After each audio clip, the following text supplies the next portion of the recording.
Lesson 10-8, Example 1. Our objective is learning to find the volumes of cylinders. And here we have a picture of a cylinder, and we have some information over here. And finding the volume of a cylinder is similar to finding the volume of a rectangular prism. Your formula that you're using is the same. Volume equals the base of that 3D figure times the height. And let's look at what we have here for our information. We have a radius and we have a height. Well, we have a cylinder here, and cylinders, the two bases, we have a base here and we have a base here, and those bases are circles. So I can say that the radius is for those two bases. And it's going to be the same for both because a cylinder, those bases are congruent, the same. So we have a radius here of 4 feet. And the height of our entire cylinder, this distance, how tall it is 7 feet. So our formula here, volume of this cylinder is equal to the base times the height. So the base in this case, we need to know the area of one of these bases. And since it's circular, that means we need to find the area of this circular base. So if we recall, so the base here is going to equal the area of a circle. And the area of a circle is pi times the radius squared. So volume in this case is pi times the radius squared, that is the base, times the height. We have this height up here, and so we come up with this. So this is our formula for the area of a cylinder. Well, we could use 3 1400ths for pi. Our radius in this case is 4 feet, and it's squared. And our height is 7 feet. So we can just take these symbols here, and if we know the numbers, we can put the numbers in place for the symbols, because we want to remember that this equal sign means that the radius, that r, is 4. So this r is 4. This h, the height, is 7. This h is 7. So we can just replace the letters for the numbers when we know them. So let's just start working out here. We have some multiplication, and we're going to start off with our exponents there. So we have 4 squared, which is like 4 times 4, and 4 times 4 is 16. So now we have these numbers. We're going to multiply, I think I'm going to multiply 16 times 7. So I keep 3 and 1400ths, and then when I multiply 16 times 7, I come up with 112. So now I have 112 times 3 and 1400ths, and when I multiply that together, I come up with 351 and 68 cubic feet. And remember when we did area, you had square feet, or you had square units. With volume, since it's three dimensions, you have cubic units. In this case, it's cubic feet.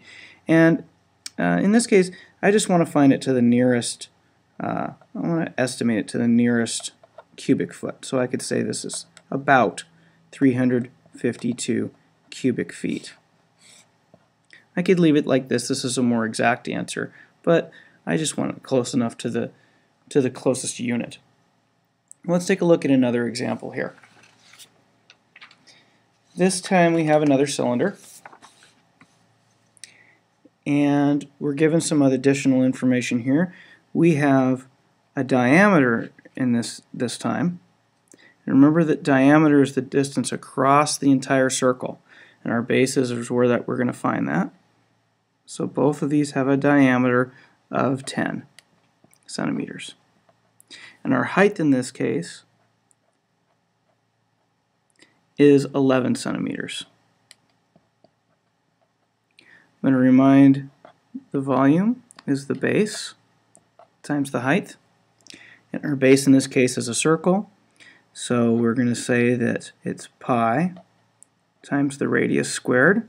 That's how we're going to find that area of the base, times the height of the entire cylinder. So now we're just going to put in, now that we have our symbols, we have our formula here, we're going to take the numbers that we have and put them in for the formula. So our volume is the pi, and we're going to use 3 and 1400ths again. Radius, we have our diameter here, and remember that diameter is all the distance across. We want the radius, which is this distance right there. So that's half of the diameter, so the radius is 5. So we're going to put 5 in for the r, and that's squared. And then we have h, which is the height, and that's 11. So now that I have all the numbers in, I can just start doing the multiplication. So volume is 3 and 1400ths. 5 squared is like 5 times 5, which is 25, times 11. I think I'll do 25 times 11 this time. And 25 times 11 is 275. I'm going to multiply that by 3 and 1400ths, and when I do that, come up with 863 and 5/10 cubic centimeters. And again, if I just am wanting a fairly close estimate, I can say that that's about 864 cubic centimeters. Again, I could leave it here. This is a more exact answer, but if I'm just looking for the closest unit, that would be 864 cubic centimeters. Stick around, you can try a couple of the examples from the book, but then if you want a third example, wait until the end after the solutions, and I'll give you one more.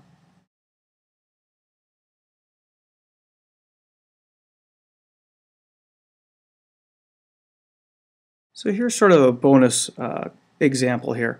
And this one throws in a little bit of a twist on this one. But here we have a cylinder again, and we're given some information on radius and height. And we see that our radius in this case is h divided by 3 plus 4. Well, that looks a little complicated, but let's look down here. Our h is 9 inches. Our height is 9 inches. Well, we can actually take this number right here and we can put it in for h, because remember that our equal sign means h is 9. So I can put 9 in right wherever I see those h's. So radius equals 9, which is h, divided by 3 plus 4. Well, following my rule order of operations, I'm going to do the division first. 9 divided by 3 is 3. Then I have that addition of 4, and 3 plus 4 is 7. So my radius, I can think of my radius as 7. And I can ignore this, this complicated piece over here. I can use this as my radius. So I'm going to actually draw that into my picture here. So my radius is equal to 7. I can do that down here on the bottom base as well. Radius is equal to 7. And that height there is equal to 9 inches. Well, I'm going to go back to my formula. I always go back to my formula. I always start writing it there just to remind myself. And the base of this is a circular base, so I'm going to use the formula for area of a circle, which is pi times radius squared, and then I'm multiplying that height. So this base here is equal to this right there. So now I'm just going to, I have all these wonderful little symbols. I'm going to put in some numbers. So pi, I'm going to say, is 3 and 1400ths. My radius is 7, so I have 7 squared. And my height is 9. So I have 9 there. And again, I'm going to do the exponents first. So 7 times 7 is 49. Multiply that by 9 also. So volume, I'm going to say 3 and 1400ths. 49 times 9 is 441. Multiply that by 3 and 1400ths, and I come out with 1,384 and 74 cubic inches. And I could leave it like that, or if depending on how exact I want to be, I could round it off to 1,385. But I think I'll just stick with this for right now. So 1,384 and 74 hundredths inches cubed. Don't forget the cubed on your units.